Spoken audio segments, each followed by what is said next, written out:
Thrissur പുന്നയൂർകുളത്ത് മുന്നറിയിപ്പില്ലാതെ Kerala bank കുടിയിറക്കിയ പട്ടികജാതി കുടുംബത്തിന്റെ ബാധ്യത തീർത്ത് പൊതുപ്രവർത്തകരും നാട്ടുകാരും. ന്യൂസ് മലയാളം വാർത്തയ്ക്ക് പിന്നാലെ 4 ലക്ഷം രൂപ സമാഹരിച്ചാണ് കുടുംബത്തിന്റെ കിടപ്പാടം വീണ്ടെടുത്തത്. നടപടിക്രമങ്ങൾ പൂർത്തിയാക്കി 2 ദിവസത്തിനകം ചെറായി സ്വദേശി അമ്മിണിക്ക് ബാങ്ക് ആധാരം തിരിച്ചു നൽകും. ബാധ്യത തീർന്നതോടെ കുടുംബത്തിന് സ്വന്തം വീട്ടിൽ താമസിക്കാൻ ബാങ്ക് അനുമതി നൽകി. ന്യൂസ് മലയാളം ഇംപാക്ട് വിവരങ്ങളുമായി തൃശ്ശൂരിൽ നിന്നും ലെവിൻ കെ വിജയൻ ചേരുന്നു. ലെവിൻ, ഏതായാലും പുതുവത്സരത്തിൽ നമുക്ക് ആശ്വാസത്തിനും സന്തോഷത്തിനുമുള്ള ഒരു വാർത്തയാണ് ഇപ്പോൾ പങ്കുവയ്ക്കാനുള്ളത്, അല്ലേ? തീർച്ചയായും ലക്ഷ്മി, ഈ പുതുവർഷത്തിൽ ഏറ്റവും സന്തോഷം നൽകുന്ന ഒരു വാർത്ത തന്നെയാണ് നമുക്ക് പങ്കുവയ്ക്കാനുള്ളത്.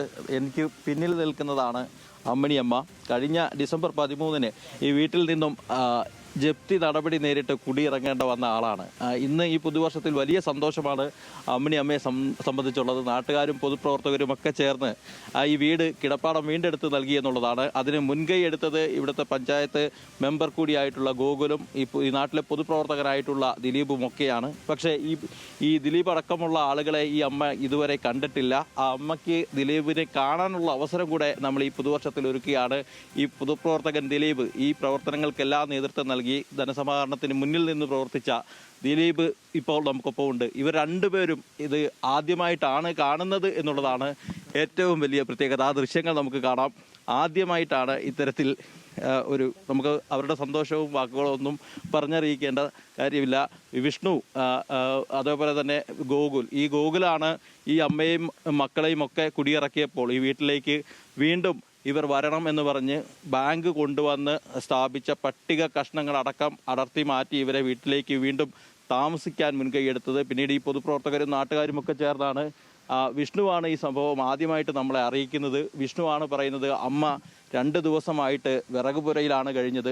2 പെൺകുട്ടികളുണ്ട്, അമ്മയുടെ മകളുണ്ട്, രോഗിയായ മകനുണ്ട്. അത്തരത്തിലുള്ള ആളുകളുടെ ബുദ്ധിമുട്ടുകളും കാര്യങ്ങളുമൊക്കെ വിഷ്ണുവാണ് നമ്മളെ അറിയിക്കുന്നത്. ഏതായാലും ഒരു സന്തോഷത്തിൽ ഇവരെല്ലാവരെയും ഒരുമിച്ച് കൊണ്ടുവരാൻ നമുക്ക് കഴിഞ്ഞു. ആദ്യമായിട്ട് അമ്മയുടെ വാക്കുകളിലേക്ക് ഒന്ന് പോകാം. അമ്മ എന്താ പറയാനുള്ളത് ഒരു പുതുവർഷത്തിൽ ഇങ്ങനൊരു? സന്തോഷമുണ്ട്, എൻ്റെ കടബാധ്യത മാറ്റി തന്നെ സന്തോഷമുണ്ട്. എല്ലാവരോടും നന്ദി, അത്രമാത്രയ്ക്ക് പറയാനുള്ളൂ. വേറെ ഒന്നിക്ക് വാക്കുകളില്ല. ദിലീപേട്ട എന്താണ് പറയാനുള്ളത്? പല പൊതുപ്രവർത്തനം എന്നുള്ളതിൽ പല കാര്യങ്ങളും നടത്തുന്നതാണ്. പക്ഷേ ഈ കാര്യത്തിലൊരു പ്രത്യേകത ഞങ്ങൾക്ക് തോന്നുന്നുണ്ട്. സ്ഥിരമായിട്ട് പത്രങ്ങൾ വായിക്കാറുണ്ടായിരുന്നു, പക്ഷെ ഇപ്പോൾ പത്രം കിട്ടാറില്ല. അപ്പോൾ ഗോകുല് എന്നെ വിളിക്കുകയാണ്, ഇങ്ങനെ ദിലീപേട്ട അങ്ങനെ ഒരു സംഭവം ഉണ്ട്, പത്രത്തിൽ വന്നിട്ടുണ്ടെന്ന് ശ്രദ്ധിക്കുമെന്ന് പറഞ്ഞിട്ട്. അപ്പോൾ അങ്ങനെയാണ് ഞാൻ ആ വാർത്ത ശ്രദ്ധിക്കുന്നതും അവൻ്റെ നിർദ്ദേശപ്രകാരം പൊതുപ്രവർത്തനത്തിൻ്റെ ഒരു പഴക്കമുണ്ടല്ലോ, അതുകൊണ്ട് ഇടപെട്ടത്. അങ്ങനെ നമ്മൾ ഒരു മാസാവസാനമായി ഉള്ളൊരു പ്രശ്നമുണ്ട്, ആളുകൾക്ക് സാമ്പത്തികമായിട്ട് സഹായിക്കാനുള്ളൊരു അവസ്ഥയിലല്ല, ഈ കൊല്ലാവസാനം കൂടിയാണല്ലോ. എന്തായാലും നമുക്കൊരു 13 ദിവസത്തിൻ്റെ ഉള്ളിൽ അതൊക്കെ കണ്ടെത്താൻ പറ്റി. എന്തായാലും അജിതയുടെ വീട്ടുകാരും കുറച്ച് ഇതുണ്ട്, ആ കടങ്ങളും നമുക്ക് എന്തെങ്കിലും ശ്രമിച്ചിട്ട് അവർക്ക് സാധിച്ചു കൊടുക്കണം.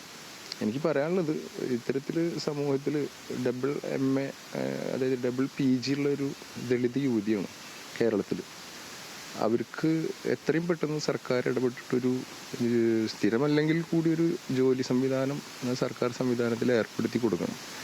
ദളിത് യുവതിയാണ്, MA സോഷ്യോളജി, MA മലയാളം, അതിൽ PG ഉള്ള അവരാണ്.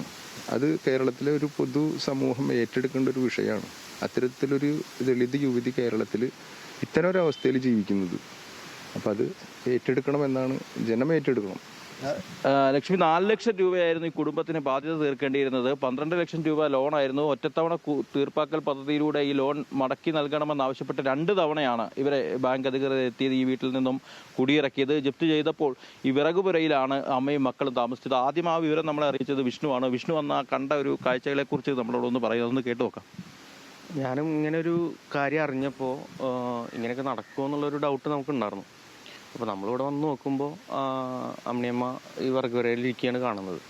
അപ്പോൾ നമുക്ക് ആ ഒരു കാഴ്ച വളരെയധികം വേദന ഉണ്ടാക്കുന്ന കാഴ്ചയായിരുന്നു. അപ്പോൾ നമ്മൾ അമ്മിണിയമ്മയോട് സംസാരിച്ചു, കാര്യങ്ങളൊക്കെ അറിഞ്ഞതിൻ്റെ ഇടയിൽ വേറൊരു കാര്യം ഉണ്ടായെന്ന് പറഞ്ഞു കഴിഞ്ഞാൽ, അമ്മിണിയമ്മയുടെ മകളുടെ മകള് നമ്മൾ വന്നപ്പോൾ നമ്മളെ ഫേസ് ചെയ്യാനുള്ള ഒരു ബുദ്ധിമുട്ട് കൊണ്ടായിരിക്കാം അവർ മാറി നിന്നുണ്ടായിരുന്നു. അപ്പോൾ ഞാനിങ്ങനെ നടക്കുന്ന സമയത്ത് ഈ പുറത്ത് ആ കുട്ടി നമ്മൾ വരുന്ന സമയത്ത് കുട്ടി പഠിക്കായിരുന്നു തോന്നുന്നു. ആ പഠിച്ച പുസ്തകങ്ങളൊക്കെ പുറത്തിരുന്ന് ഇരിക്കുകയാണ്. അപ്പം നമ്മൾ കാണാനുള്ള ആ ഒരു ഫേസ് ചെയ്യാനുള്ളൊരു ബുദ്ധിമുട്ട് കൊണ്ടായിരിക്കും ആ കുട്ടി ആ സമയത്ത് മാറി നിന്നുണ്ടാവും. അപ്പോൾ ഞാൻ ആ ബുക്ക് എടുത്ത് നോക്കുമ്പോൾ കുട്ടി പഠിച്ച് വായിച്ച് വെച്ച ഭാഗങ്ങളെല്ലാം ആ മടക്കി ആ രീതിയിലിരിക്കുന്നത്.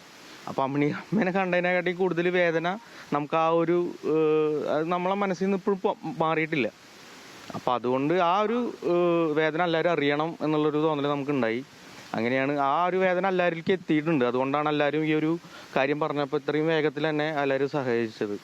ലക്ഷ്മി, നമുക്ക് അറിയാം സമയപരിമിതി ഉണ്ടെങ്കിൽ പോലും ഇവർ ഈ കുടുംബത്തിന്റെ സന്തോഷം, ഈ പൊതുപ്രവർത്തകർ നടത്തിയ ഇടപെടലിന്റെ സന്തോഷം, ഈ നാട്ടുകാർ നടത്തിയ ഇടപെടലിന്റെ ഒക്കെ സന്തോഷം പറഞ്ഞറിയിക്കാതെ ആവാത്തതാണ്.